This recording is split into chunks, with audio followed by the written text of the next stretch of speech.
Hi வணக்கம். இன்றைக்கி நம்ம டியூட் படத்தோட மக்களோட ரிவ்யூ தான் பார்க்க போகிறோம். ஸோ ஃபஸ்ட்டு டே வந்து என்ன சொல்லியிருக்காங்க அப்படின்னு பார்த்தீங்கன்னாக்கா, படம் வந்து பயங்கரமாக இருக்குங்க, சூப்பராக இருக்குங்க, சூப்பர் டூப்பர் ஹிட்டுங்க. ஸோ இதுக்கு முன்னாடி பிரதீப் வந்து நடித்த கதையிலேருந்து மாறுபட்டு ஒரு வேறு ஒரு ஜானரில் வந்து நடிச்சிருக்கிறாரு அப்படின்னு சொல்லியிருக்காங்க. ஸோ படத்துக்கு வந்து மிகப்பெரிய ப்ளஸ் பாயிண்ட் வந்து நடிப்பு வந்து மம்தா. ஸோ அவங்க ஆக்டிங் வந்து சொல்லவே தேவையில்ல. அதுக்கப்புறம் பார்த்தீங்கன்னாக்கா சரத்குமார் நடிச்சிருக்கிறாரு. அதுக்கப்புறம் பார்த்தீங்கன்னா கதைக்களம் வந்து பார்த்தீங்கன்னாக்கா இன்றைய காலகட்டத்தில் இருக்கா மாதிரி அப்படின்னு எடுத்திருக்காங்க அப்படின்னு சொல்கிறாங்க. ஸோ அது வந்து ஒரு மையப்புள்ளியாகவும் அதே மாதிரி சாதியை வச்சு ஒரு கல்யாணத்தை எப்படி தீர்மானிக்கின்றாங்க அப்படின்றத பற்றியும் இந்த கதைக்களம் இருக்குது அப்படின்னு சொல்கிறாங்க. ஸோ இன்றைய காலகட்டத்தில் எப்படிலாம் வந்து இருக்காங்க அப்படின்னு அதையும் மென்ஷன் பண்ணி அதை ஒரு மையப்புள்ளியாக எடுத்திருக்காங்க, இதையும் சாதியும். அதுக்கப்புறம் கமர்ஷியல் மூவி மாதிரி எக்கச்சக்கமாக அதில் ஆட் பண்ணியிருக்காங்க. ஸோ உண்மையால் சொல்ல போனோன்னா பிரதீப் வந்து இந்த மாதிரி கெத்தாக உட்கார்ற மாதிரி தான் சும்மா வேறு லெவல் ஆக்டிங்லாம் கொடுத்து சும்மா தெருக்கி விட்டு படம் சூப்பர் டூப்பர் ஹிட்டுங்க, செம்ம ஹவுஸ்ஃபுல்லுங்க, சும்மா பிளாக் பாஸ்டர் ஹிட் ஆகிடுச்சு.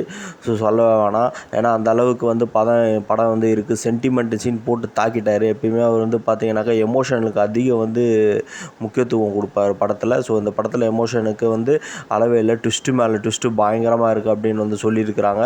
ஸோ நம்ம படத்தை பார்த்துட்டு அதுக்கப்புறம் நம்ம ரிவ்யூ கொடுக்கலாம். ஸோ இப்போதைக்கு படம் பார்த்தீங்கன்னாக்கா மக்களோட ரிவ்யூ வேறு லெவல், சான்ஸே கிடையாது. சும்மா தேட்டரில் போய் பார்த்து எல்லோரும் என்ஜாய் பண்ணுங்கள் அப்படின்னு தான் வந்து சொல்லிட்டு வராங்க. ஸோ இது ஒரு புதுவிதமான கதைக்களம். அதேமாதிரி மியூசிக் வந்து இம்பாசிபிள், சான்ஸே கிடையாது. பிச்சு உதறிட்டார். மியூசிக் மிகப்பெரிய ப்ளஸ்ஸு படத்துக்கு அப்படின்னு சொல்லியிருக்கிறாங்க. ஸோ யாரும் இந்த படத்தை மிஸ் பண்ண வேணாம். போயிட்டு தேட்டருக்கு போய் சந்தோஷமாக என்ஜாய் பண்ணி பார்த்துட்டு வரலாம். கதைக்களமும் பார்த்தீங்கன்னாக்கா ரொம்பவும் ஒரு புதுவிதமாக எடுத்திருக்கிறாங்க அப்படின்னு சொல்லியிருக்காங்க. ஸோ ஒரு பேட்டியில் பார்த்தீங்கன்னா ஒரு பொண்ணு வந்து சொல்லியிருக்கு, என்னோட இதுவே எடுத்து பார்க்குற மாதிரி இருக்குது, என்னோட இதுவே ஸோ அப்படின்னு சொல்லியிருக்காங்க. ஸோ அந்த மாதிரி தான் வந்து நிஜத்தை வந்து எடுத்துருக்கிறாரு. ஸோ அது வந்து கொஞ்சம் படம் வரும்போது அடுத்த ஸ்டேஜ் போயிடுவாங்க. ஸோ அடுத்த ஸ்டேஜ் நிஜமான லைஃப் ஸ்டைலில் நடக்காது. ஸோ அடுத்த ஸ்டேஜ் போயிடுவாங்க. ஸோ போயிட்டு படம் வந்து எடுத்திருக்காங்க. ஸோ இதுதான் கதைக்களம். சூப்பராக போயிட்டுருக்குது. எல்லோரும் தேட்டரில் போய் வாட்ச் பண்ணுங்கள் மறக்காமல். ஸோ நம்ம சேனலை சப்போர்ட் பண்ணுங்கள். இந்த வீடியோ பார்த்ததுக்கு நன்றி. தேங்க்யூ ஃபார் வாட்சிங் திஸ் வீடியோ. உங்கள் ஃப்ரெண்ட்ஸுக்கு எல்லாம் ஷேர் பண்ணுங்கள். தேங்க்யூ.